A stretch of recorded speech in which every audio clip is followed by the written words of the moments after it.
La menace russe est là et touche les pays d'Europe, nous touche.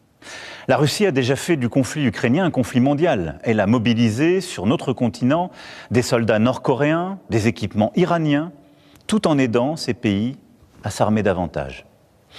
La Russie du président Poutine viole nos frontières pour assassiner des opposants, manipule les élections en Roumanie, en Moldavie. Elle organise des attaques numériques contre nos hôpitaux pour en bloquer le fonctionnement. La Russie tente de manipuler nos opinions avec des mensonges diffusés sur les réseaux sociaux. Et au fond, elle teste nos limites. Elle le fait dans les airs, en mer, dans l'espace et derrière nos écrans. Cette agressivité ne semble pas connaître de frontières.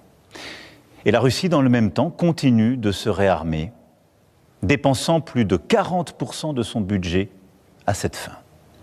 D'ici 2030, elle prévoit d'encore accroître son armée, d'avoir 300 000 soldats supplémentaires, 3 000 chars, 300 avions de chasse de plus. Qui peut donc croire, dans ce contexte, que la Russie d'aujourd'hui s'arrêtera à l'Ukraine? La Russie est devenue, au moment où je vous parle et pour les années à venir, une menace pour la France et pour l'Europe. Je le regrette très profondément. Et je suis convaincu qu'à long terme, la paix se fera sur notre continent avec une Russie redevenue apaisée et pacifique.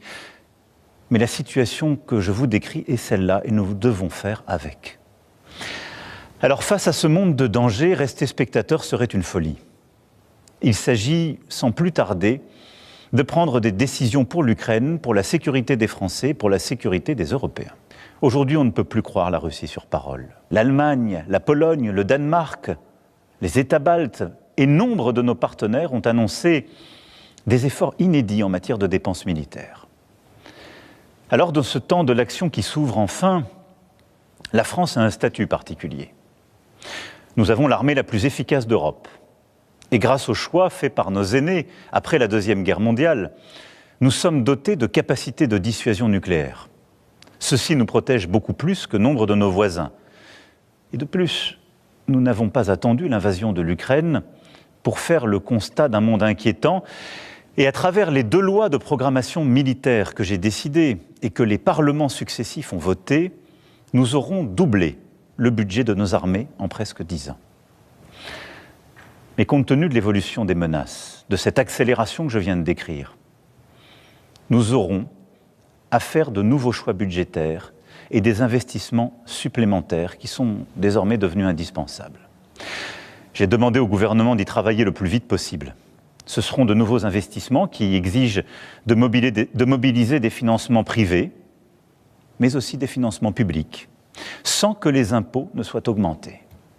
Pour cela, il faudra des réformes, des choix, du courage. Maîtriser notre destin, devenir plus indépendant, nous devons y œuvrer au plan militaire, mais aussi au plan économique. Oui, l'indépendance économique, technologique, industrielle et financière sont des nécessités.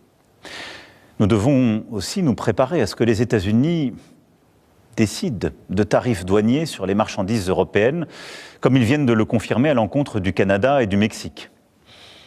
Cette décision incompréhensible, tant pour l'économie américaine que pour la nôtre, aura des conséquences sur certaines de nos filières. Elle accroît la difficulté du moment, mais elle ne restera pas sans réponse de notre part. Alors, tout en préparant la riposte, avec nos collègues européens, nous continuerons, comme je l'ai fait voilà 15 jours, à tout tenter pour convaincre que cette décision nous ferait du mal à tous. Et j'espère, oui, convaincre et en dissuader le président des États-Unis d'Amérique. Au total, le moment exige des décisions sans précédent. Notre Europe possède la force économique, la puissance et les talents pour être à la hauteur de cette époque. Et que nous nous comparions aux États-Unis d'Amérique et a fortiori à la Russie, nous en avons les moyens. Nous devons donc agir en étant unis en Européens et déterminés à nous protéger. Vive la République, vive la France.